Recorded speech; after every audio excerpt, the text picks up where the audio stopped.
Um, Certainly, if we're not careful, AI is going to take over everything. But I'll tell you one thing: AI can't do what I do because God put that in me, right? Amen. That's the answer right there. AI can't do what I do.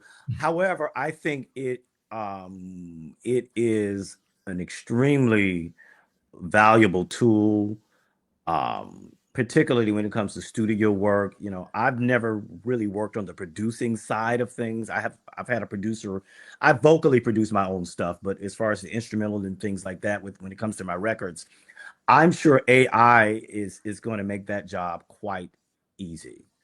Well, maybe not necessarily easy, but you know, it's going to take a load off for sure. Recording and those types of things, that's a very meticulous kind of job. You know, mixing a record where you have to listen to every soprano and you make sure that they're blended well and every alto is blended well. The mixing of an album, I can imagine that AI is going to take that and just really be able to do something amazing. So I think if we use AI in a good way, it's going to be a great tool for us. You know, anything that comes about can be good or bad.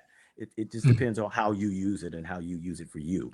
Again, AI is never going to be able to carry the anointing that I have, and but I will use it when needed for sure. I think that's a very powerful question too, Sean. Thank you for the question. No, thank you.